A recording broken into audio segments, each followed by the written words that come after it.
What's up, guys? It's your host Spartanic Arts DxD back with another high school DxD related video. Today we have What If Issei Was Abandoned, part 16.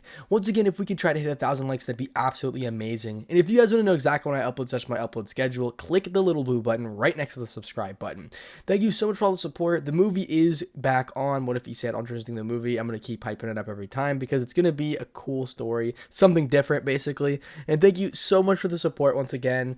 And if you guys want to subscribe to my two other channels, and Popowski and Fallen DxD, down in the description below, they're awesome, providing a lot of content on there, so thank you so much for the support. And without further ado, let's go ahead and thank our balance breakers: Rob the King, Lachlan Yates, Atomic Warlord 58, Crumbling Darkness Fear, Ant Lewis, The Beast YT3, Colex, Joe Baldwin, Russell Getchell Jr., Madara Uchiha, Keep Saying 21, Dragonlord 003, Zinrar Q, XDataPat Gaming, VRWF hashtag 2347, Sanitate, Steven Cruz, ZKK 2000, The J Boys, The PS _ Gamer, Jordan Pachow, Mazaku, Dr. _MLG_ is the bomb, Asimodus, Grimfire Shot Gamer, That Round Guy, Zero Fusion, Responder, Nick May 98, and God Said Why. Thank you so much for becoming a balance breaker, which is the highest membership tier. If you guys would like to become a balance breaker or a limit breaker to know exactly when I upload / my upload schedule, it'll be linked, the first link down in the description below, as well as I will post it right in this premiere right now as you guys are here at this very moment. Without any further interruptions, let's go ahead and get into part 16. We are currently in the middle of chapter 8 at the sentence "an hour earlier," so let's go ahead and get into it. An hour earlier, the BL territory, location unknown. It seems we're officially lost, a carefree voice echoed across the dense forest. How exactly did we get lost? Erica screamed at the fox, a tick visible on her face. Well, about that. The fox scratched the back of her head. She somehow felt ashamed of this. After deciding to follow huge crowds of tourists, they didn't notice the path they chose. And after walking while looking at the stores, parkings, and other things, they ended up away from civilization, inside a forest. The location was beautiful, at least. It had big apple trees, but the rest, different. The leaves were colored in purple. Where do we go now? I hope Issei doesn't find out about this. He will laugh at me for this. Fuki bitter nails are their last comment. But before someone answered her question, they turned to look at something far away. It was extremely quick, but they definitely felt it. It seems there's someone here as well, Erica narrowed her eyes. The fox decided to use her senjutsu. Many hexagons appeared around her, covering her surroundings. All of them were shining, releasing a mysterious light. After some seconds, they vanished. Over there, she pointed at the direction they felt something at. Someone is behind that mountain, and that someone is strong. Quite the life force it has. Her carefree expression gone from her face. I see. If you say that, then whoever it is should be no pushover. Erica turned her head and looked at the mountain. And in that case, let's go and see who it is. It would be impolite if we are someone's property and we don't get to say hello. Erica was happy, but the smile on her face made Fuki nervous. That didn't sound good. While turning their backs around, they started to walk in the direction Fuki pointed at. They were quiet, silently following the obvious presence. That aura, such purity and density. What could it? Fuki widened her eyes as she sensed something familiar. It's Toki! What's a user of Toki doing here? Wait, could it be a devil? A devil with Toki? Why does that sound familiar? After a couple of seconds, they reached an empty plain with two creatures training, one being a normal male with a buffed appearance and short hair, as well as the other. It was more unique. Oh, this is definitely interesting, Erica thought as she looked at the male in question. Fuki instead looked at the companion of the male. A golden lion? She did remember how Issei explained to her about someone with that kind of companion, but she was too distracted by his handsome face, cool look in his eyes, and his calming, powerful aura. She didn't pay attention to the name of the person at all. She turned her head and looked at the vampire, discovering a hungry battle-thirsty across her face. She knew how this'll end up. Oh no, Issei will be pissed about this. I know it. Damn! The lion rose from his sitting position and looked at his master. Master Sire Org, we're not alone! He ran at the sight of the youth who was in response of his words had stopped his training. Where, Regulus? He lifted his guard up and started to look at his surroundings. The male was extremely tall, around 1.97 centimeters in height, or around 6'5". He was shortly trimmed, spiky black hair, and piercing violet eyes. His face was sharp but not intimidating, and the light in his eyes showed extremely tough will. His body was similar to a bodybuilder, and he was wearing a short-sleeved black shirt that was adjusted to his body. He had tight pants that, although were not form-fitting, they weren't wobbly. He also wore sports sneakers, also in black. Seeing the light in his eyes, the pair of women that were still hiding thought about someone. Issei, that familiar light that says he will never give up, managed to remind the pair of women about their leader. Come on! Stop hiding! The women looked at each other and smiled. One of them did. Then they started to walk out of their hiding spot. The sound of footsteps was heard, and from behind the couple of trees two incredibly beautiful women appeared, but the aura they admitted was dense and heavy. Definitely not friendly. Who are you, and what are you doing here? Oh, well, about that. We accidentally got lost and reached this place. Hearing in the distance, we came here to take a look. Fuki spoke for both of them, her voice cold and direct.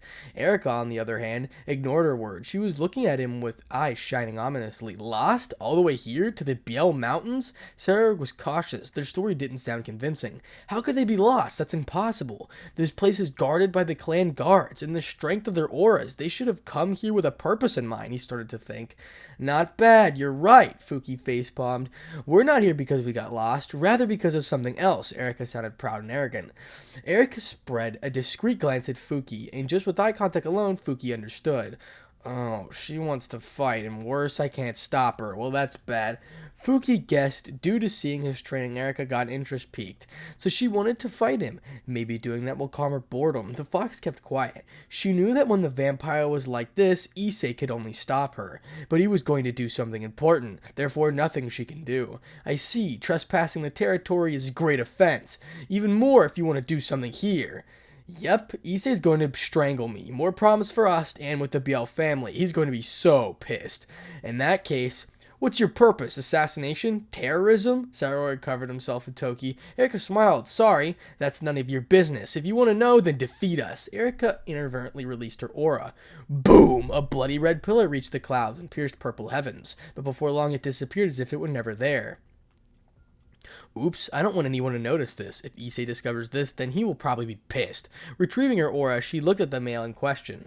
Master Saruoya, that woman is abnormal, the lion told his master. I know, Regulus, but we need to know why they are here. Now that peace has been achieved, we can't let anyone threaten it. Saruoya fixed this boxing stance and surrounded himself in Toki.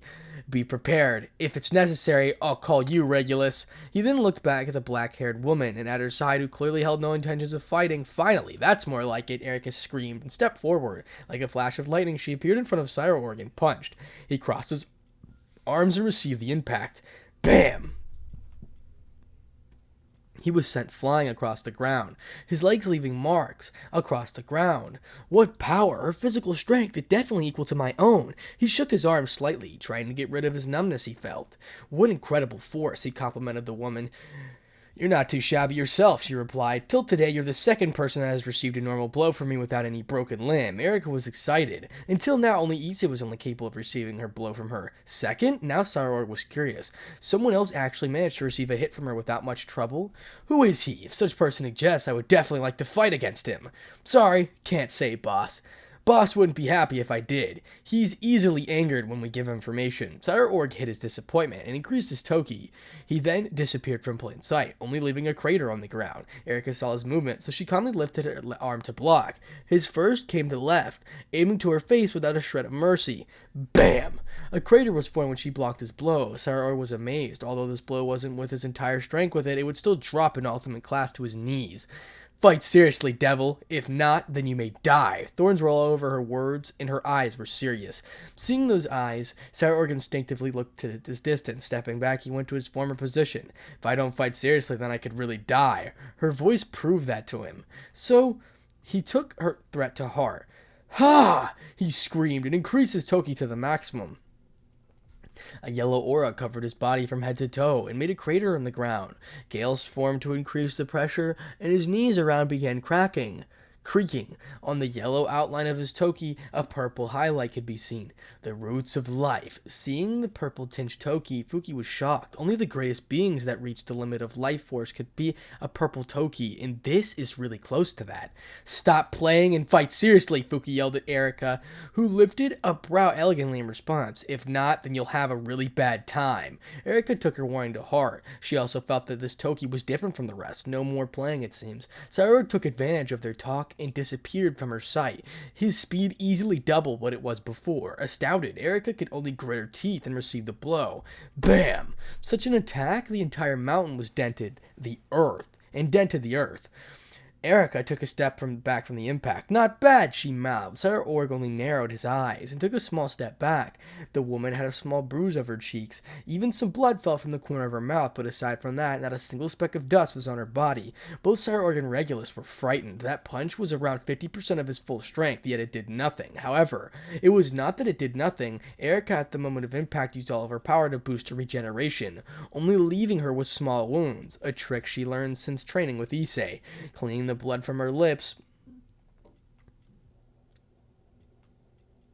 as she ran a hand through her mouth, she opted to use one of her own abilities. Deceased Dragon Portrait. Her shadow extended, and from it a single black halberd was slowly formed at her side. Grabbing it, she expertly twisted it around her body and with a single hand. She pointed at the devil with it. "Don't die so easily," she smirked and took a step forward. Crack! The moment she did this, the earth fractured. Then she vanished from her spot with pure physical speed. Cyborg had no words. She was a monster. His instincts screamed to dodge, so he listened to them. The next thing he heard was the sound of the wind being cut by through something. Erica just finished her diagonal slash, but Cyborg moved his entire back towards the ground, while his legs were still planted against it.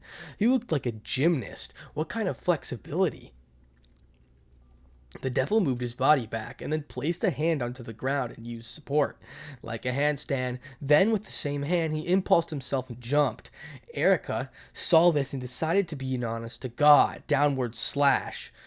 Slash! The same sound he heard before happened again, but 3 times as loud. This time, while being in the sky, he saw 2 starlight lines run across the floor, one looking deeper and narrower than the other. Without touching it directly, she managed to cut the floor? Now, that was really frightening. Falling down to the ground, he landed perfectly. The woman just tapped her halberd against her shoulder. A condescending smile spread throughout her face. Cyborg then felt something wet and sticky on his chest. "Ha! Got you in one," she said, while tapping her chest, her weapon. Sarah looked downwards and inhaled a cold air of breath. A long gash was on his chest. It wasn't that deep, but it was bleeding continuously. It would definitely leave a mark. The moment after my first swing, I did another twice as fast, in the opposite direction. The first was a smoke green for the next. The third was to distract even further, she mentioned, as she played with the halberd. "But that Toki of yours is really tough." She moved her weapons to her side and pointed at him. "Even when I put my effort in my blow, it dispersed the majority of the force. Quite lucky. If it was anyone else, they would have been cleaved in half." Those words made him feel chills. "I can't fight her if she has her halberd. Far too dangerous. As long as I get rid of it, at the moment of opportunity, I can land a blow." He had a plan. His calm expression never left his face, but a small smile was forming at the corner of his lips. Using his full physical strength, he sprinted forward. Seeing him come in a straight line, the beauty prepared herself weapon to slash at him. Once he reached her range, she spun the halberd to gain momentum. With the halberd high up, she did a fierce downward slash. Predicting his movement, Cyborg abruptly stopped his charge. He calculated it perfectly. Swish! The halberd passed millimeters away from his nose, and thanks to his Toki, he withstood the aftershock from it. Erica opened her eyes, a bit surprised, but then she smirked. Cyborg gathered a lot of purple-tinged Toki in his right hand and aimed to unleash a punch, but before anything else, something happened. Shuck! 5 stabbing sounds were heard. "Not a bad plan, but not good enough," she smirked arrogantly. Cyborg just been abruptly stopped by 5 backslashes that came from the ground. Erica knew that his Toki was in good defense, so she increased his density of her shadows and formed 5 stakes to impale him with it. Simple plan, yes, but effective nonetheless. Blah! The devil vomited. Those stakes did some real damage, even with his Toki. "Master Cyborg!" Regulus screamed, but Cyborg still moved his battered body. Even with 2 stakes impaling him, another that a hole made through his left thigh and the other 2 in his abdomen, he moved. Crack! The movement broke the stakes off the ground, as if something like this would stop me. His right fist was released with all of his strength he could muster. A purple shockwave from his fist, vaporizing anything it touched. Reaching the beauty as he screamed, Erica just placed her left arm in front of her to somewhat another reduce the damage. Boom! She was sent flying across the plane, crashing against the rocks formations and turning them into powder. Seeing her fly away, he relaxed a few seconds. He kneeled, breathing heavily. His wounds weren't light. Regulars came to his side and used himself as support for it. "Master Cyborg, we need to heal those wounds," he screamed at his master, who was taking the stakes out of his body. "Later, Regulus, we still have someone else to fight." He looked at the black-haired beauty that watched all of this with her arms crossed. "You don't worry about your companion?" he asked as he straightened his back. "Worry?" she asked back. He only nodded his head. "Why should I be worried? A hit like that won't do much to her." At those words, the lion and the master turned to look at the pile of rocks. Boom! An explosion occurred and the pillar of bloody red light appeared, blowing all the rocks away. A single figure climbed up from the pile of rocks. Now this is getting better. It seems you could do better if you try. Erica had her entire left arm blown away. It was gone all the way to her shoulder. Blood fell mangled mess. It was. Her right arm instead seemed to be broken since it was bruised and swollen. "You can't fight like that. You should stay down." With these scratches? She smirked as she activated her regeneration. Her left arm was visibly reconstructed itself with a gory sight. Her right arm did so as well. It was forcefully popped back into place. Seeing this, he was dumbfounded and a bit disgusted. Never he had seen such regeneration so powerful. So until now, she was just toying with me. He soon reached the conclusion. The woman jumped at the pile of rocks and landed on the ground. "I need Regulus." He prepared to use his armor. "Oh, my lion, king of Nenma, you are the king of all lions. Answer my howl and turn into my armor." Regulus released bright golden light and disappeared, turning itself into a golden flash of light that went at Sauerorg. Flash, an imposing golden armor was donned on Sauerorg. Bright gold fur come from his helmet, and who had his mask open. At the center of his chest there was a figure of a lion roaring, showing its place as the king of beasts. "So this is his balance breaker. I wonder how Issei's is," the vampire thought to herself as she looked at the armor, narrowing her eyes. "It seems that there's no more playing. I'll need to fight seriously too." Roar! A huge roar was heard all over the mountain, and with that, Sauerorg sprinted towards the beauty. Erica replied with a battle-hungry smile and dashed towards him, her fist cocked back and ready to punch. Bam! They clashed fists. Seeing the beauty was fighting against him equally, he thought, "So he was really toying with me." "She was really toying with me," he said in his head. The beauty was satisfied as well. His strength is above Issei's, but he can't break anything if he keeps himself like this. In a match of strength, the one who had the biggest fist will win. In her case, since her strength was slightly superior to his, the damage she received from the clash of fists was minimal, even with her low defense. Even if he did land a good hit, she could focus her entire energy in regenerating herself nearby, healing all of the damage immediately. Boom, boom, boom. The continuous fist fight shook the entire mountain. Each blow would make a new crater on the ground, and if they dodged, the shockwaves would uproot trees. The martial arts on both of them were quite solid, but Erica, with her experience, had the upper hand. Creating a feint by frightening a left hook, she saw his left arm to receive the impact. Stepping inside his guard in a brief show of speed, she hit him with her right elbow on his chest. The sound of the metal roaring was heard. Sauerorg retreated a couple of steps. The chest part of his armor was dented inwards, and the force of the impact made him spit blood. Spit!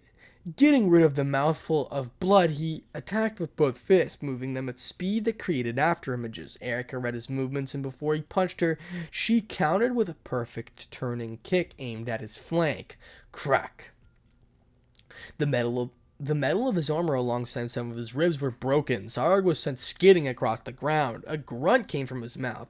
Stopping his momentum, he harshly stepped on the ground with his left leg. Using the same leg as support, he swallowed the blood in his mouth and dashed towards Erica. As he reached her, he turned his hips using all of his muscles, and he unleashed a fierce turning kick that caused a sonic boom. The counter was quick, so Erica could only move her left arm and sacrifice it. Rip! Her entire arm was blown away. Not a thing remained of it. Annoying. Clicking her tongue, she was sent backwards due to the strength of the blow. Focusing, she placed her foot behind her and used it as support as she turned her body around. Soon, she turned her body back and with great display of balance, unleashed a roundhouse kick with the talon of her armored leg. The sonic boom echoed all over the mountain, dissipating the clouds above them. Sauerorg was amazed and startled by her audacity to just ignore a wound and counterattack, so he could only cross both of his arms and prepare himself for the impact. Crack! His gauntlets cracked at such an impact. Erica still took advantage of this. Seeing the damage she did was heavy, and seeing a light coming off his armor, trying to fix broken pieces, she regenerated her arm and sprinted at him. Sauerorg was still skidding across the ground. His head was a bit messy.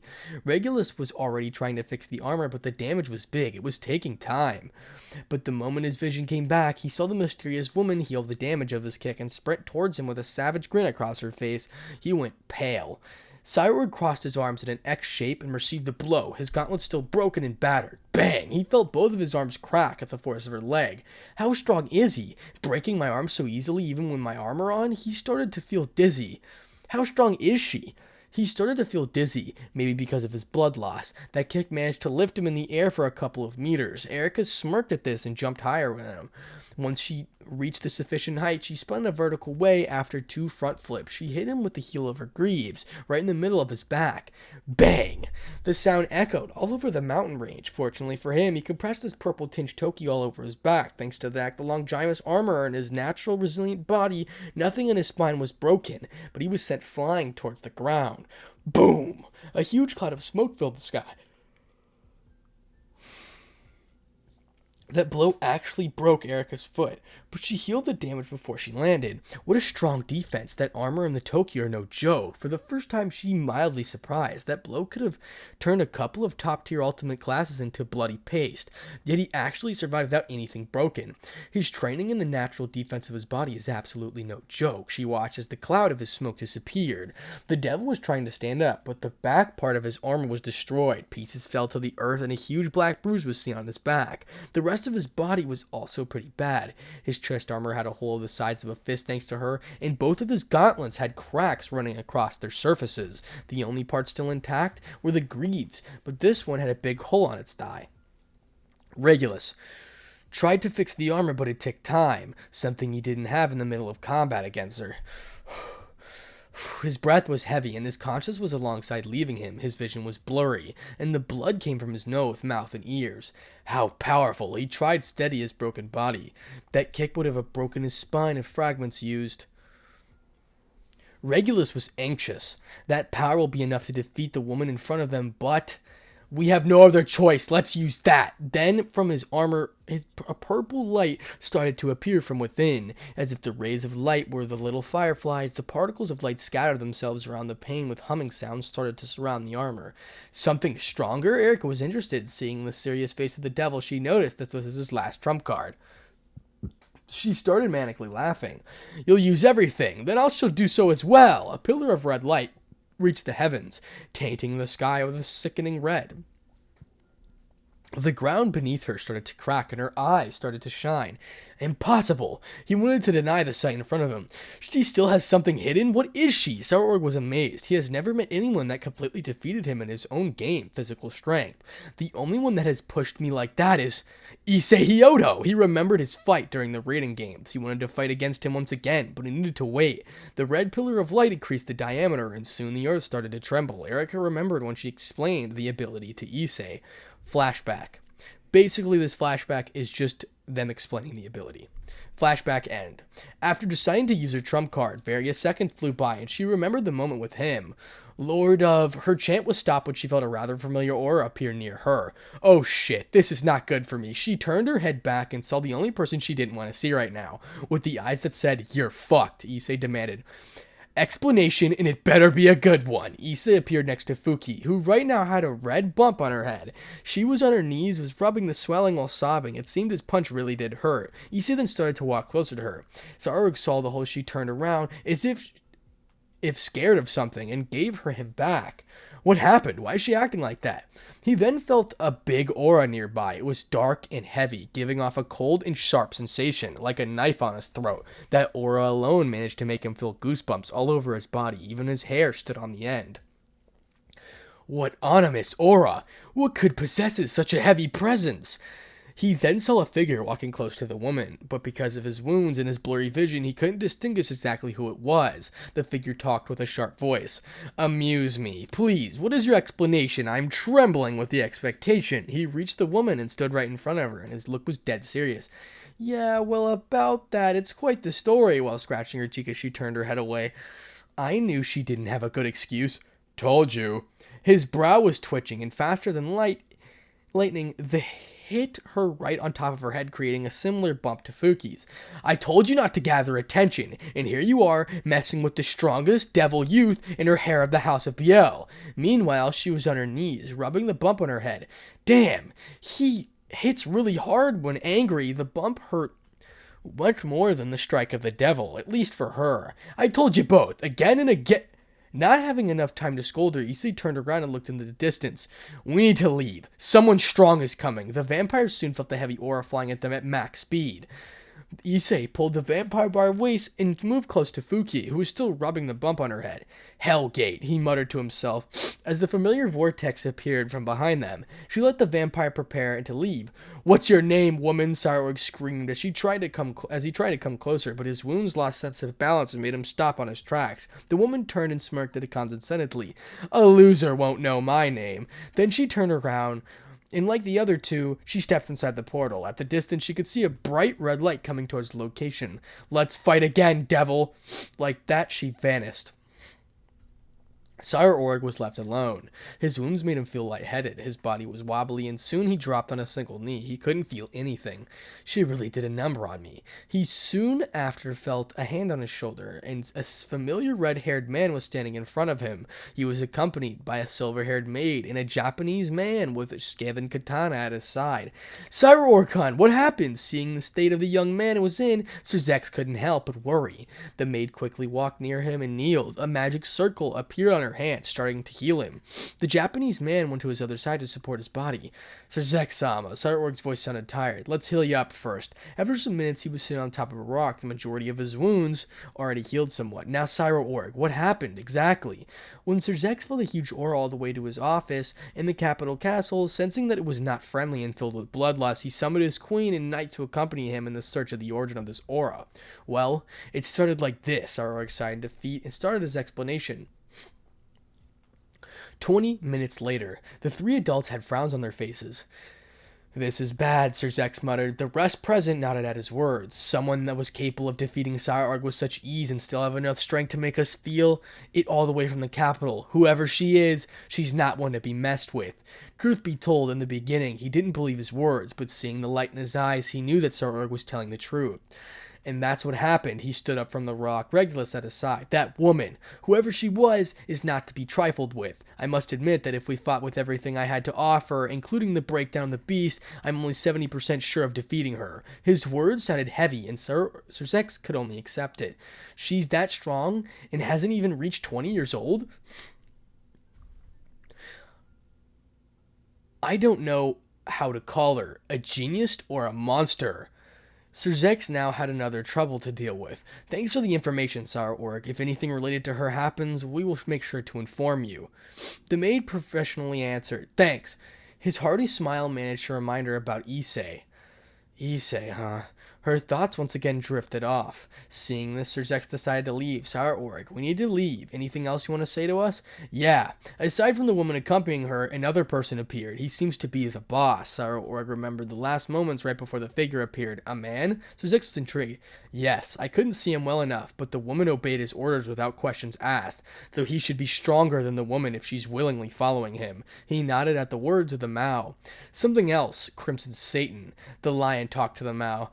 I also couldn't distinguish his physical appearance, but I do know that he's a dragon. Those words surprised the three adults even more. Thanks, Regulus. He gave his thanks to the lion, who in response nodded his huge head. A dragon? Sir Zex remembered a certain dragon of their own. We need to go back. The first report about Issei should already be done. Take care of Sire Org. He activated his magic circle. In a flash of red light, he disappeared. Sire Org just stood there. Well, Regulus. We now have to aim and a goal. He wanted to defeat that woman. Yes, Master Sire Org. The lion responded, followed his master's orders, who was leaving the mountain. In the capital castle, a magic circle appeared in the middle of the conference room. The current Lucifer came out of it. You arrived. Azazel was sitting on the leather chair, his legs aside the table. Aside from him, the four Mouths and the Seraphs, Michael and Gabriel, were also present. Sorry, something happened. He excused himself and sat on the empty chair at the side of the Mouths. Graphius stood by his side while his knight, Odakisoji, bowed and left in another magic circle. Since all of us are here, let's start, Azazel told them. Then Ujuka started the meeting. The start of the games has been excellent. Right now, less than 100 teams are already inside. Beep! He then checked his electronic tablet and found something. Oh, his tone amused. It also seems that another set with mutation pieces has been formed.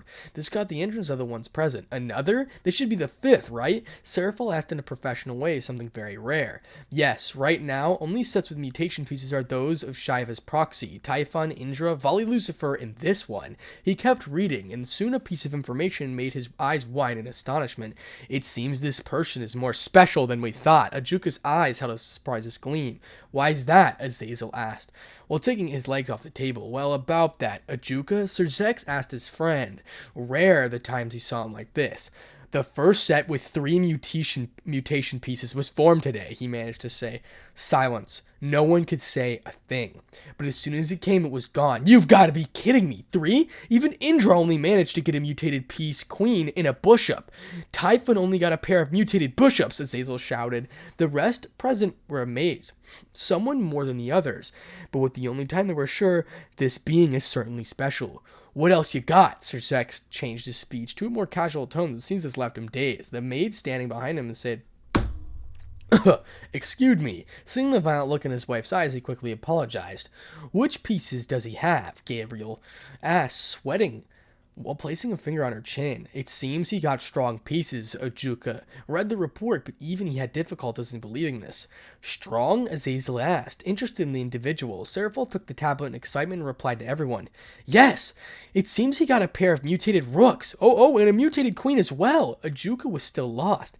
This shouldn't be possible. The only ones that got more than a single mutated purse were extremely strong or unique gods, but not one managed to get 3 pieces. Okay, even with Shiva's proxy only managed to get mutated knight and a rook. Nowhere near the level of this guy. Whoever he is, he should be quite something. Sir Zex made the comment, getting the frustrated look of some people inside the meeting room. What else does the report say? Azazel inquired. Vigilante, about their new possible headache. Ajuka snatched the tablet away, checked the report, and started to read.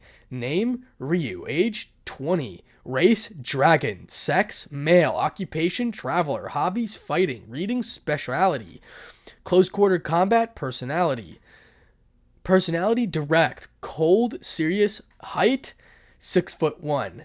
Looks, deep brown hair, almost black. Piercing black eyes with a red tinge. Fit, but not overly so. Fake name, Azazel realized that. Everyone nodded in his disappointment. But for him to get 3 mutated pieces, Azazel soon gave up. Nothing much aside from his looks and approximate of age was known. Guess we'll see him in the tournament, Michael spoke for once. I wonder how his team will be. The playful voice of Gabriel was heard this time. She placed both of her hands against her chest, highlighting her assets. Let's forget about that for now. We have other things to do. Sir Zex changed the subject of the conversation. Indeed, we all came for this. Azazel took a couple of pieces of paper and slapped them together. This is the first report on Issei. Even I haven't read it. Coughing briefly, Azazel started to read. Everything Issei Hyodo did since after the sealing of the beast. Issei Hyodo. Current Sekite. Age 18 years old, never left Ko Town, always inside the territory, attending school like usual or walking around the town. After some time, exact date unknown, his body started to experience some bad changes. He became skinnier and more tired. He had eye bags and the color of his skin became pale as if sick. Some of them intervened, believed he was ill, and gravely so. Exact cause of this, unknown. Each word impaled the hearts of the ones present. His symptoms started to get worse as time passed. According to investigations, his personality also seemed depressed, self-destructive, and gloomy. Possible sickness related to the dragon kind. Everyone bit their lips in anger. Even Sir Zex and Gravia were doing their best to hang on and don't explode in regret. Recently, he was seen attending the school for a single day, then not coming back. Our investigation states that he decided to temporarily leave school. The exact time of absence, unknown. Method to convince the principal of the school, also unknown. Suspicions of some spell kind. Azazel gained his breath back and continued to read. Transference of bank salary was done during the same time period in his absence from school, exact quantifying 1/10 of his savings. The receiver of the transfer is Fujiwara Takumi. More research proves that this is a fake name, probably under the same Issei Hyodo. A purchase was done during last week, said Fujiwara Takumi.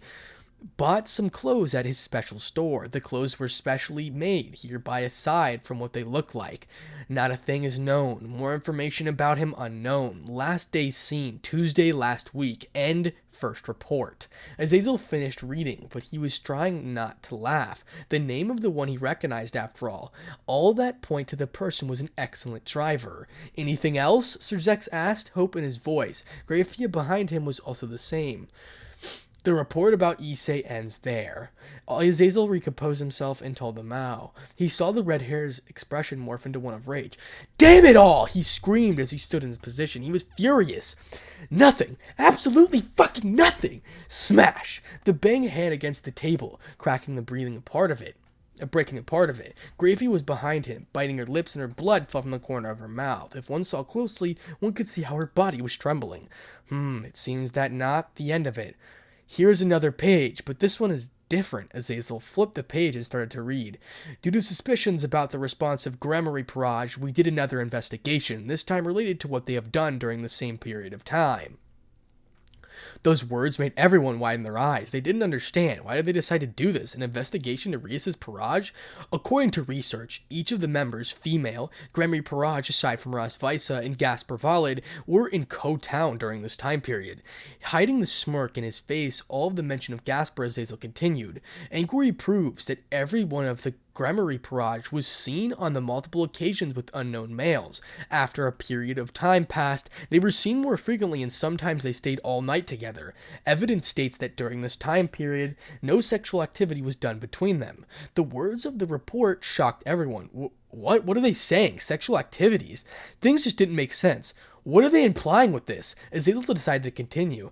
By asking more, we find out that the males in question were their boyfriends of the Grammary Parage, more specifically, Rias Grammary, Akano Hajima, Azia Argentu, Zenobia Korta, Irina Shidu, and Kodoko Tojo. They couldn't believe what they were reading. Did this mean that Ravel Phoenix was seen with a male close to Tojo Konako, and according to witnesses, they both fell for the same guy, so they are fighting over him.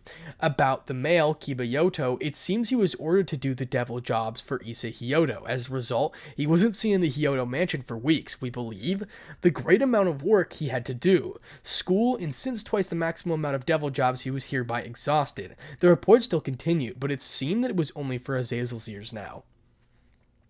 Later on, he discovered about the current relationships of the Grammary Parage, but according to our first spies sent to inspect, since he wasn't directly involved in the problem in question, plus being only a servant, he had no voice nor vote in this business.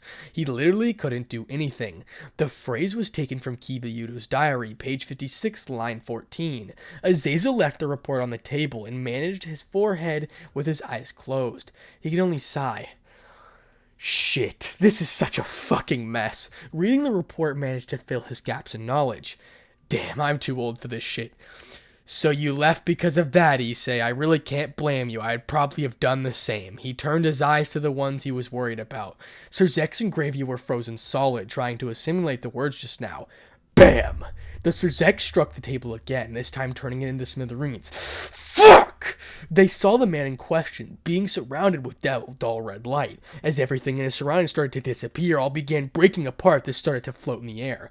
The particles of stone, the table covered in air and slowly turned into nothingness. The floor beneath him was slowly dissolved by the same red light around him. My sister, my own sister cheated on her future husband, and she actually had the gall to presume that in front of him. His thoughts were made a mess. He wasn't feeling well. He felt sick. Gravia turned her back to them. Her shoulders were trembling. Even her hands were curled up into fists. How stupid do they need to be to actually cheat on a man that threw his everything away for them? Disgusting. The floor beneath them, he turned into ice. She turned it into ice and spread all over the room. It started to crack, creating huge fixtures of Confidence Hall. Heat diminished, and everything inside the room was slowly beginning to frozen. The walls, windows, chandeliers, chairs, and even particles of light, everything was in stasis. The rest present covered themselves with aura. It was the only thing they could do. Sarah Fall helped with the temperature control, trying to reduce the effects of ice had on everything. Ajuka used his katana to formulate the control of brief, fast burst of energy from Sir Zex. Fuck. Wait! Sir Zexton remembered a certain recent event when he saw the Hyodo mansion. He stopped around his aura around with widened his eyes. From the perfect crater he was in, he turned to look at the mall. Grafia sensed the eyes of her husband on her, and in front of between unshed tears she looked at him. His eyes transmitted a message only known to them, but she understood his unsaid words instantly. Don't tell me. Those boys, Azazel, are those males? Are they in the report? Let me check. Azazel started to flip the remaining pages and soon found what he was looking for. The males are known as Reggie Minato, human, age 22, son of random high-class human mages, his sacred gear, perfect warrior. He mentioned the first one. Rare sacred gear. The thoughts of Azazel were those. Not as special, but also not normal. Mishumi Ken, human, age 18, son of the normal humans, sacred gear, green dragon, crescent blade. Azazel then remembered that sacred gear. Right, a replica of the Warlord's green blade, more common than before. The next are three brothers, Soja Ryoto and Hajime Takashi, ages 18, 18, and 16 respectively. All have sacred gears. They are False Gift, Manacle of Chaos, and Tome of Magic. He stopped, then reading this, then turned the other page. Seems images in them are... Let me see that! When he heard that, Serzek stole the paper from his hands. He turned the pages furiously like a man that was on the border of insanity. That was, until he found out what he was looking for. You gotta be fucking kidding me. The images of the males in questions were the same as the ones he remembered seeing in the Hyodo mansion. Rias, you actually brought them to Issei's house? He crumbled the papers. What would have happened if he was actually there? Do you not think? Sir Zex felt sick to his stomach, started to ache and hurt terribly. His head was the same. The maid grabbed the papers from his hands and saw what they said. Fucking ripped them in half. She turned them into separate chunks of paper. Then her aura did the rest. It soon became a piece of ice that broke the moment he touched the ground. There goes the info, Azazel thought with a cool head. However, he was no less angry and shocked than them. Thankfully, since he was older than those two, he knew how to hold it back. Yet a small voice was still heard inside the room. Akano. His voice sounded clogged, like he had something stuck in his throat. He couldn't ignore this. This really affected him. Everyone else was just silent. They didn't dare say a word. How am I going to fix this? Sir Zex was so desperate. His stomach was stinging with phantom pain. She basically cheated on him. If he wants to, at any moment he could come and cancel the engagement. God, he has the entire right to do so. His worry once again increased. If mother and father knew about this, they'll probably have a heart attack. The Bible in his stomach was just increasing, making his stomach hurt even more than before. He could feel his insides burning. But not only did she... No, the rest followed her examples as well. You all left him like that was something disposable? Like a fucking toy? Damn it! Just how could this happen? He felt something warm on his throat, his head even dizzy. After some moments, Sir Zex spat a mouthful of blood and fell into one knee. His body was wobbly and slightly blurry. Seeing this, everyone was frightened, his wife even more so. Sir Zex! She reached near him, her eyes trimmed with tears. The color of her face was pale, even her lips were almost blue. He knew that she was also in a really bad state. Sorry, he apologized, unsure why. Wait, what would happen if Rias finds this out? That she really was the cause of this. His face once again changed color. She already thinks it was her fault. But that was only because we thought Issei did all of this for a completely different reason. He stood up and began walking to the other side. A reason that was indeed related to them, yes, but I never would have thought that it was something like this. If she finds out about the truth, that she will be devastated, he concluded. She would be broken into little pieces. Worse, when Issei was presumed dead, he stopped walking and grabbed his skull with both hands, almost ripping his hair out of his skull.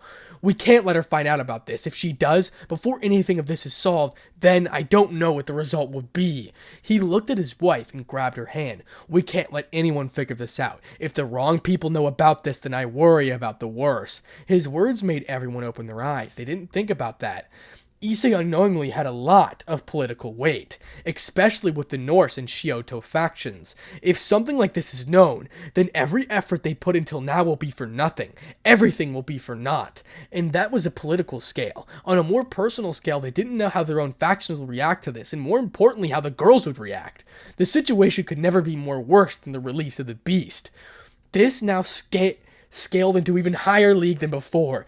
If that was possible, yes, Nothing about this is going to be said to anyone outside of us, Azazel exclaimed so everyone could understand. They all nodded their heads. Anything else to talk about, Azazel asked. They just shook their heads. Good, then if you excuse me, I need to go to the house of Issei. These guys, I need to see them for myself. Anything that happens, I will tell you. Azazel stood up from his place and left in the magic circle. Everyone just sat there. Some were extremely affected, others heartbroken, and some even angry, but the ones that were the most affected were definitely Trihexa and Graphia. To them, Issei was exactly like a fun little brother they loved to be around, so something like this made their entire world flip upside down. They needed to think about the solution and to calm themselves. Like this, they will do more harm than good.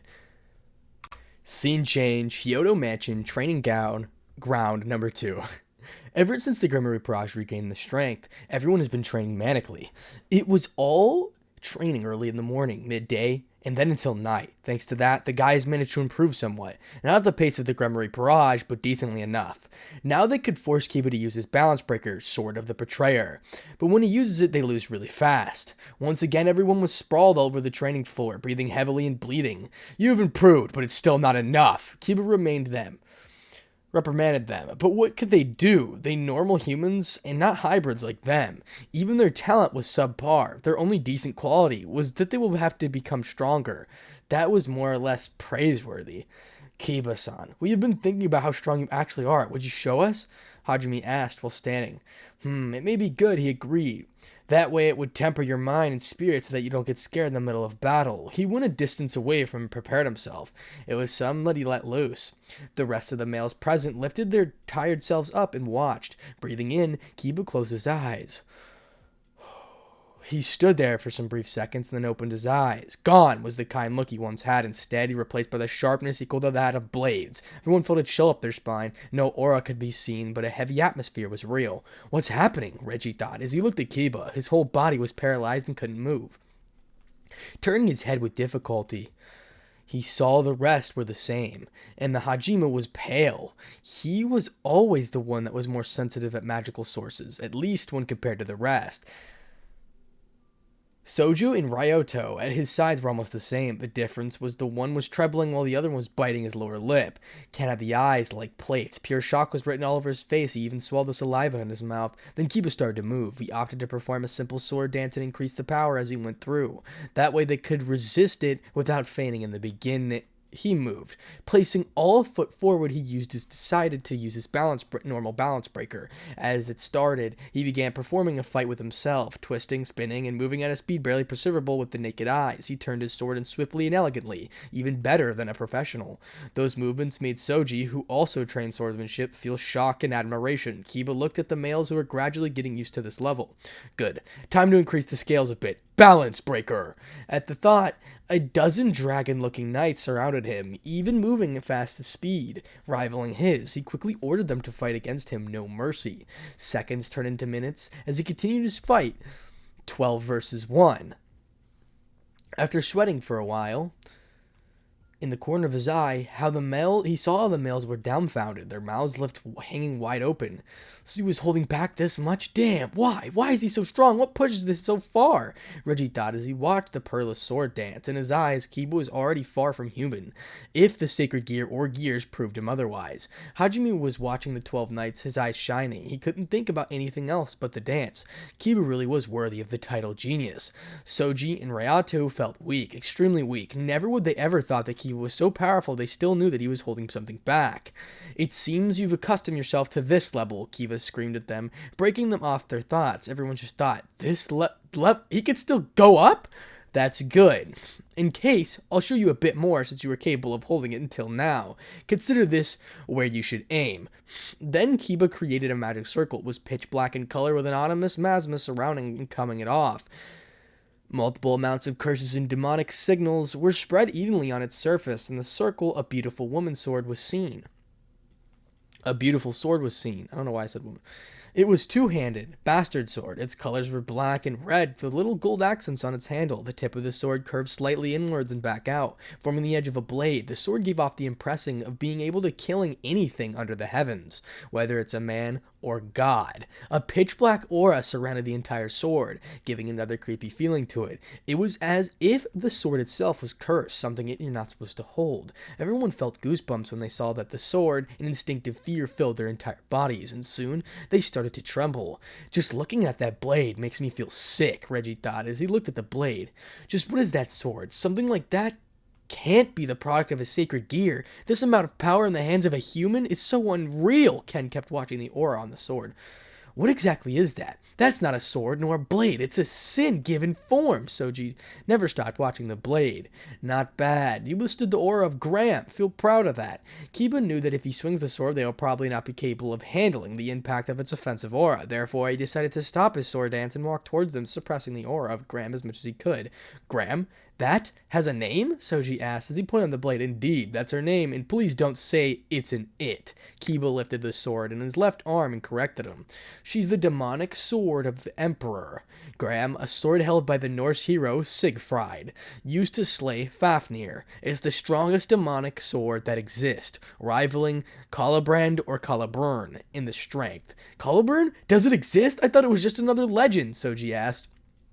Yes, it's currently held by Arthur Pentadragon, a man descendant of the original King of Knights, Kiba replied, while putting Graham away. Then the rest of those legendary swords, they exist, Kiba confirmed their thoughts. And the most famous are the four strongest holy swords created by the god of the Bible. They are Caliburn, Excalibur, Durandal, and Ascalon. Hajime then decided to ask, who has them? But before Kiba could answer, a transportation circle appeared at one side of them. It was simple, golden hair in color. It was a simple golden hair in color, a pair of black swung on its surface, and from it an old man appeared. He had black hair with golden bangs and wore a purple coat with nothing underneath the black covered. Yo, he casually saluted. The five males raised their guards to their limit. Just the sole aura of this man made their legs wobbly. Azazel-sensei, Kiba responded. The males in question were astounded. They recognized that name. The former governor of the Gregor, Azazel, the strongest fallen angel and was the first to fall. Kiba, it's been a while. He nodded in this direction and then looked at the five males. Oh, even when Issei first met me, he actually looked into my eyes with a will to fight, despite knowing he couldn't win. Can you at least not tremble in front of me? Puh. Hey, Kiba, who are they? Azazel just asked as he pointed at them, trying to keep up the act. Kiba was shocked, but he did his best to hide it. He really didn't want something else to deal with right now. They're the sacred gear possessors the girls found. We were training them so they could protect themselves. They also know about the current game and offer themselves to fight by our side. Thanks for training them. Kiba thought of a lie on the spot. He felt terrible by lying about it. He even felt worse when he had the thought about his friend. Issei, please forgive me. Please, please forgive me. I'm a terrible friend. I wasn't even there for you when you needed me, and now, because I'm a coward, I can't even say the truth when it's most needed. Kiba knew about their boyfriends after he was given the little extra devil jobs, but he didn't say anything. He was scared of what could happen, both to his best friend and his master. He was no one to talk, a mere servant, and that's all. Ever since discovering they were their boyfriends, he wanted to tell Issei, but he didn't know how that would go. Sometimes he was too exhausted and tired. The body had its limits, and everything he had, he reached his. Studying and preparing for tests and projects on school, getting good grades so he could enter a good college, finishing his own devil jobs, and even doing the ones of Issei, since he was ordered to. They were the days in which he literally didn't sleep. Ever since discovering the truth about the girls, he felt even worse. He was getting sick due to all the stress and guilt he was experiencing. He felt he betrayed his friend in the worst possible way, yet he couldn't do anything. And now that he was finally done with everything he had to do, Issei vanished from the face of Earth. Thanks to this, he felt even worse. Even worse. Now he needed to train these guys. Every time he saw them, he felt even guiltier, yet he decided to do it with a smile on his face and no emotions whatsoever, like a professional. He thought of this a small amount of atonement, of course, only to make himself feel better, but at least he thought of something to atone for, since he knew what a horrible person he did. Azazel just listened. Azazel just watched his hidden, guilt-filled face. It seems you're feeling pretty bad about it yourself, Kiba. He felt sympathetic. He mentally sighed. He knew the truth thanks to the report, and although it wasn't his fault, he stayed silent. That was as guilty as the rest of the team. More reason for us to hide the truth, he concluded. Kiba, all of the superiors know about Issei's disappearance. The sad nod of the blonde was the only answer. So, what are you teaching them? Changing the subject of the conversation. The basics. How to move their own body. So it's like that, I see. He smiled in a friendly manner, making the males relax. Right now, they asked about the holy swords. They caught the interest of the fallen angel. Oh, then how about I explain it to him? I have nothing better to do. That way you can also rest. You look tired, Kiba nodded at the words of Azazel. Well, let's start. I assume you know what the swords are, they nodded to his words. Good, then I'll tell you a bit more about them. He continued smiling, but unknown for everyone, he was analyzing them quite maliciously. There are 4 holy swords that were created by my father. Among them, Calibrum and Artha Pentadragon, a sword so powerful it's capable of breaking space. And due to that same trait, it's the sharpest and strongest, he started to explain. Durandal is a sword, the embodiment of power and destruction. It's said that the sword at its maximum is capable of cutting any defense, no matter what.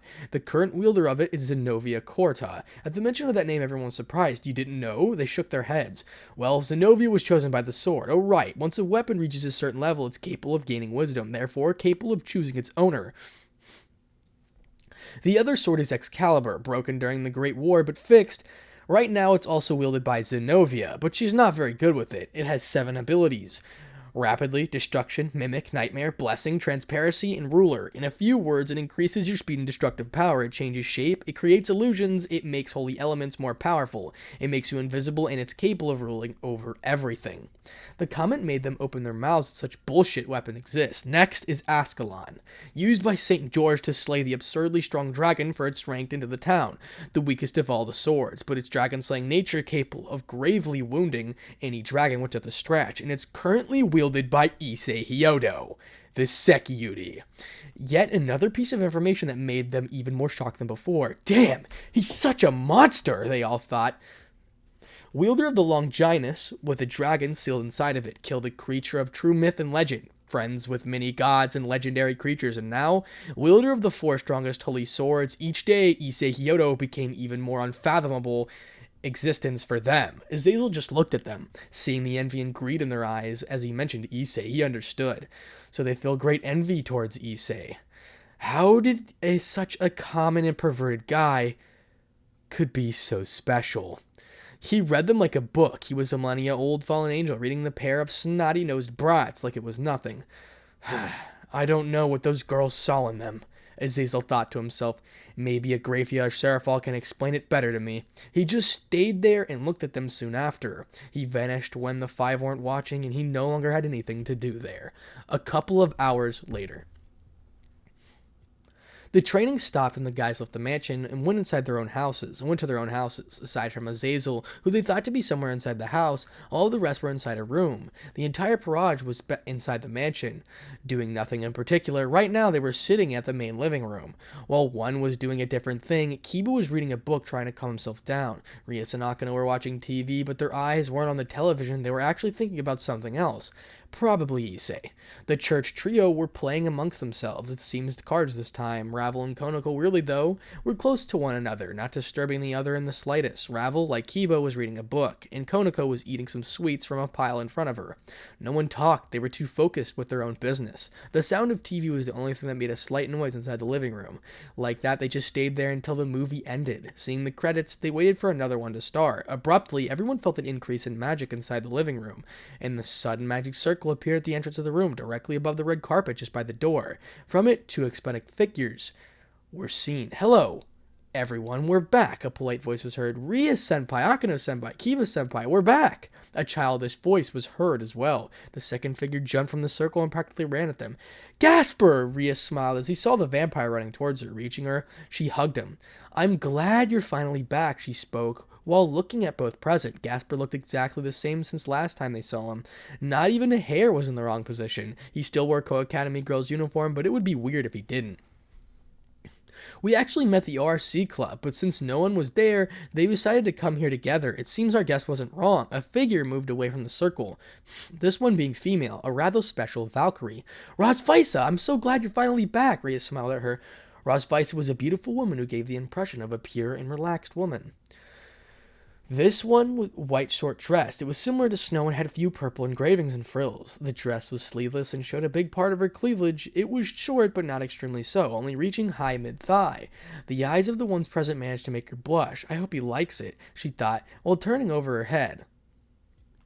Amazing, Ross Weiss. You look great in that dress, Reese complimented her. Thanks.